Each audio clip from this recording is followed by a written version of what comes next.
Greeting of the day. My name is Lakshman Jajodia, Assistant Professor. I am here for the lecture of BCom 6th semester for Business Finance 2.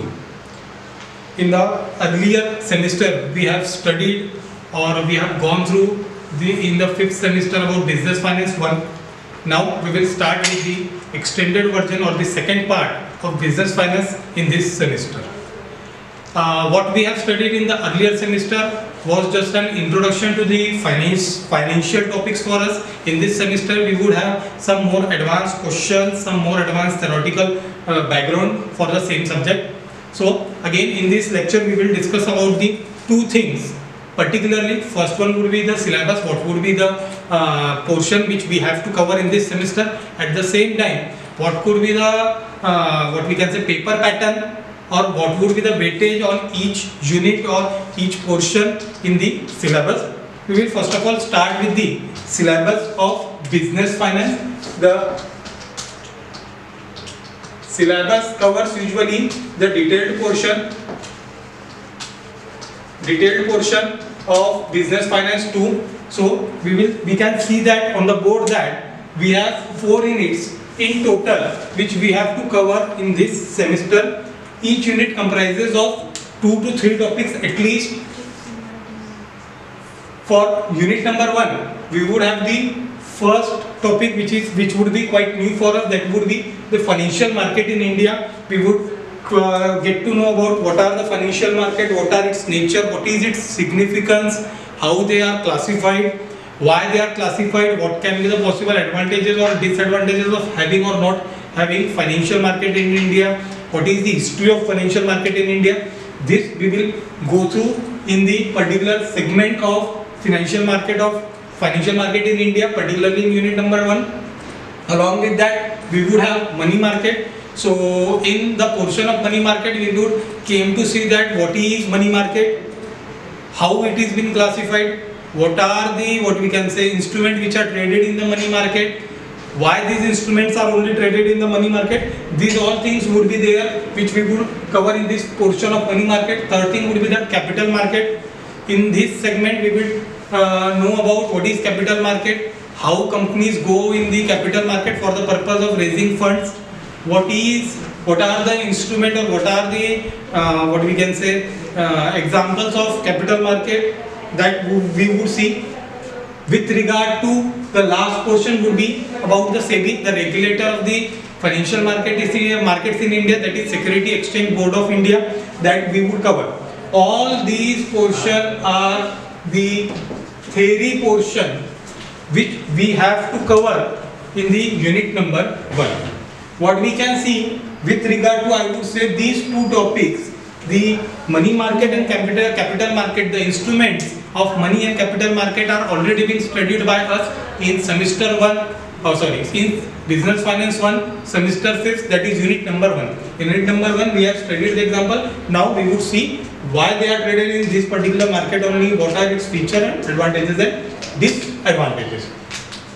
This would it for the unit number 1. Now we will go to unit number 2.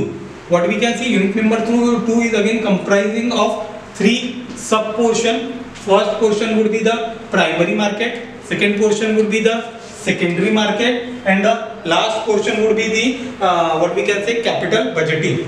The first 2 portion would deal with the what we can say the theoretical aspect.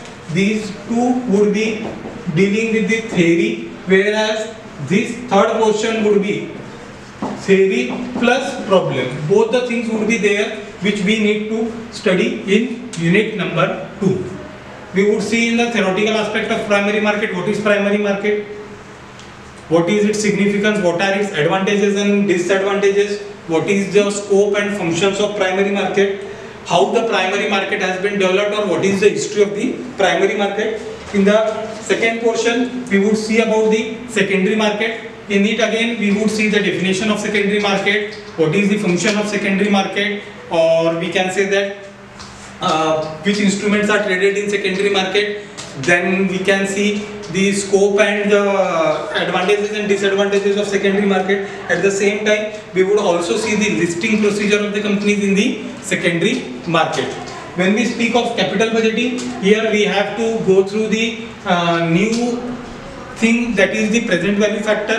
We have to determine how capital budgeting decisions are taken in the company. When we speak of capital budgeting decision, it means that the decisions which are related to the, what we can say, purchase of an asset which is capital in nature, or that is known as capital budgeting decision. So we would see the theoretical aspect also. Later on we have to see the practical question or the problems of it. Usually the capital budgeting methods have 4 subtypes. So we have to study all the 4 subtypes of the capital budgeting method using the present value factor and else method.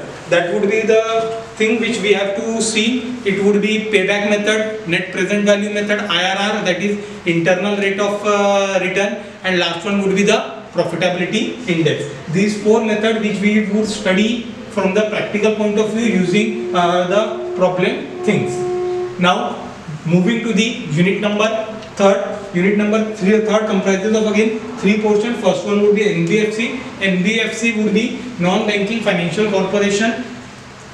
It comprises of what corporation, or it can certain times name that company also. So we would see, apart from banking segment, we usually know what is bank, how it performs. We have studied in the previous semesters. Now there are another financial institution known as NBFC, which are not bank, but it functions similar like bank, excepting 2 to 3 primary functions that we would study. What is an NBFC? What are its functions?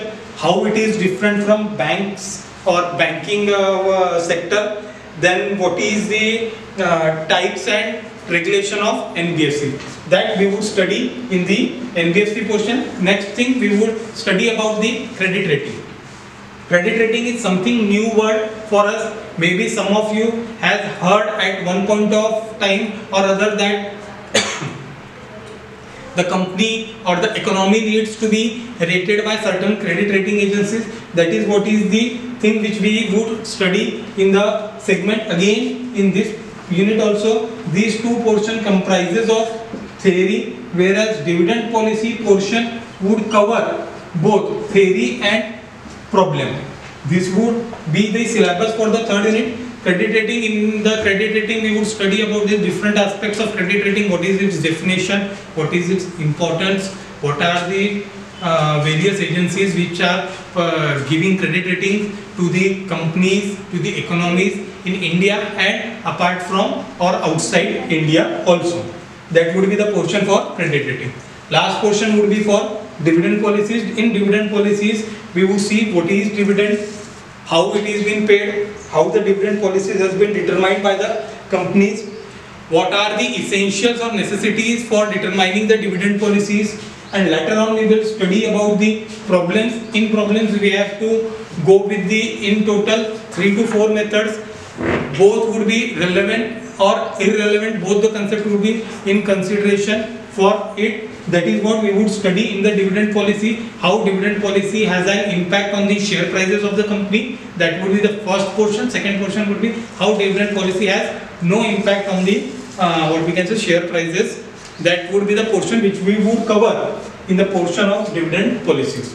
Lastly, in the unit number 4, we would discuss about cash flow for investment analysis. Maybe you have in your earlier semester has gone through the cash flow statement. That is what is which we have to study in the unit number 4. First of all, again in this portion also we would have to go through theory plus numerical. We have to determine what is cash flow, what is investment activities, what is what we can say investing activities, that is finance activities and operating activities. We have to go through all these 3 activities, and later on we have to determine the how the cash flow is determined by the company and why it is necessary to go for the cash flow statement. That would be the theoretical portion which we would covering in unit number 4. In problem question, we would have been given with the balance sheet or with certain adjustment of the necessary portion in the question, so that we can prepare cash flow statement including 3 activities, namely cash flow from operations, cash flow from investment activities, and thirdly cash flow from financial activities. This was whole portion of units covering for syllabus. Now we will move to what we can say paper pattern. We have to study the paper pattern, how the question would be asked, what would be the weightage. In particularly second, third and fourth unit, we have to see that what would be the weightage on theory or what would be the weightage on problem. The paper pattern has been clearly specified by the university.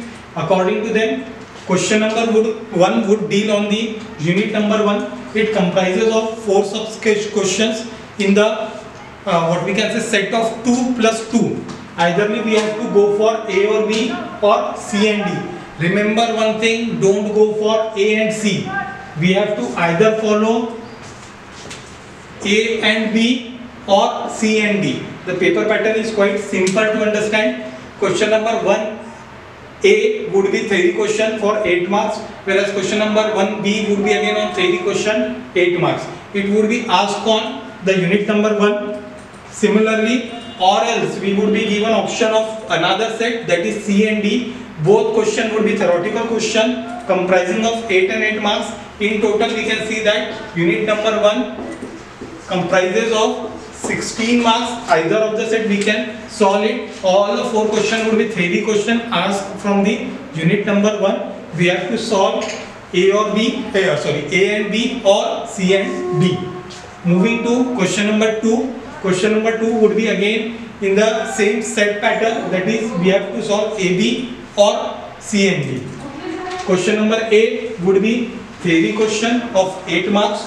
Now the thing is that as we can see in our syllabus, the third portion of unit number 2 was the problem. So question number 1 is theory, question number 1B it would be a problem of 8 marks. Okay, then we can see that we have only one question of 16 marks, that is what we have to solve either AB or C. If we are going for AB, 8 plus 8, again it would be a weightage of 16 marks, or C question it would directly have the weightage of what we can say 16 marks. Now moving to unit number 3, again the pattern is similar in the paper pattern as we have seen in question number 2. Question number 3A theory 8 marks, question number 3B problem 8 marks. Problem would be preferably asked on dividend policy. Problem would be short as compared to the 16 mark problem, or else we could have another option of solving question number 3C, a problem of 16 marks. Again the weightage would be clear, that is 16 marks. Hence we have an option to solve either or, first portion or second portion. So this would be for question number 3. Then moving to question number 4, it would be asked on unit number 4. So again in unit number 4 we have a theoretical portion on cash flow. So eitherly we have to go for question number 4A theory, that would be asked for 8 marks, or question number 4B problem 8 marks, or else we can opt for question number 4C problem, which would be asked for 16 marks. Again eitherly first segment or first set for 16 marks, or second question only one question for 16 marks. Now if we make a total, question number 1 16 marks, question number 2 16 marks, question number 3 16 marks, and question number 4 16 marks. So we have only covered 64 marks out of total total paper would be of 80 marks. So we have covered 16 marks. So the rest 16 marks would rest on the question number 5. It comprises of 4 questions, that is ABCD, each from each unit. Question number 1A, unit number 1, 4 marks theory.